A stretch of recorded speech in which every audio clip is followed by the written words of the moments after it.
మీకు వచ్చి మీ లైఫ్ వచ్చి కంట్రోల్ లేకుండా ఉంది. మీ షుగర్ నంబర్స్ లో వచ్చి మీ లైఫ్ ని వచ్చి కంట్రోల్ చేస్తుంది అనుకుంటుండ్రు. అసలు పొద్దున్న లేస్తుండ్రు, నైట్ నిద్రపోతుండ్రు, బట్ ఆ గ్లూకోమీటర్ వచ్చి కాన్స్టెంట్ గా వచ్చి మీ మైండ్ లోనే ఉంది. నాకు తెలిసిన ఒక క్లయింట్ వచ్చి ఇలా వచ్చి నా అక్కడ వచ్చి మాట్లాడేటప్పటికి వచ్చి ఇలాగ వచ్చి నా లైఫ్ వచ్చి నేను గడుపుతున్నా అంటున్నాను, నా డయాబెటీస్ దా వచ్చి గడుపుతుంది అని చాలా కష్టపడి వచ్చి ఆయన వచ్చి నాకు అక్కడ చెప్తా ఉండు. ఇలాగ వచ్చి ఆయన షుగర్ లెవెల్స్ వచ్చి జాస్తి అయ్యేటప్పటికి వచ్చి చాలా గిల్టీగా ఫీలింగ్ అవుతుందో, అసలు షుగర్ లెవెల్స్ లో అయ్యేటప్పటికి వచ్చి ఆ ఒక భయం ఉంటుంది, ఇలాగ నా షుగర్ తక్కువ పోతుంది అనేసి. సో ఒక స్టూడెంట్ లాగా వచ్చి ఒక ఎగ్జామ్ రిజల్ట్ లాగా వచ్చి ఆయన అనుకుంటుండో, అవతల ఎప్పుడైనా వాళ్ళ ఫ్యామిలీ తోటి వచ్చి బయట పోయి తినేటప్పటికి వచ్చి ఆయన ఈ టేబుల్ కింద వచ్చి ఆయన షుగర్ లెవెల్స్ వచ్చి చెక్ చేస్తుండో, దాని నుంచి చాలా వరి అవుతా ఉండో.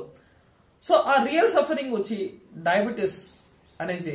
సో దీంట్లో వచ్చి మెడిసిన్ మొత్తం కాదు, ఆ ఫుడ్ రిస్ట్రిక్షన్ మొత్తం కాదు, మీ ఆ నంబర్స్ వచ్చి మీకు వచ్చి ఉండే భయం వచ్చి తీసుకొని వస్తుంది. సో దీనికి సొల్యూషన్ మనకేమంటే, మనం వచ్చి జస్ట్ సిమ్టమ్స్ మొత్తం ట్రీట్ చేస్తున్నాము. లైక్ టాబ్లెట్స్ తెచ్చుకునేటప్పటికి సిమ్టమ్స్ మొత్తం ట్రీట్ అవుతుంది, బట్ మన రూట్ కాజ్ వచ్చి ట్రీట్ చేయనంటారు. ఆ రూట్ కాజ్ దా వచ్చి ఇన్సులిన్ రెసిస్టెన్స్ అనేది. సో అది ట్రీట్ చేయాలంటే మనం వచ్చి మన లైఫ్ స్టైల్ వచ్చి చేంజ్ చేసుకోవాలి. సో ఆ లైఫ్ స్టైల్ చేంజ్ చేసుకునేటప్పటికి మన షుగర్ నంబర్స్ వచ్చి ఫ్లక్చుయేషన్ అవ్వదు, అవతల మన నంబర్స్ వచ్చి స్టేబుల్ అవుద్ది. అవతల వచ్చి మీరు కొంచెం కొంచెంగా వచ్చి ఆ ఫియర్ నుంచి బయటకు వచ్చేసి మీ లైఫ్ నుంచి కాన్ఫిడెన్స్ గా ఉండమవుతుంది. సో మీరు వచ్చి డయాబెటీస్ నుంచి బయటికి రావాలంటే నేను వచ్చి స్క్రీన్ అది ఇచ్చే నంబర్ నుంచి కాంటాక్ట్ చేయండి. అవతల నా బయోలో వచ్చి ఆ నంబర్ ఉంటుంది, అది కాంటాక్ట్ చేయొచ్చు.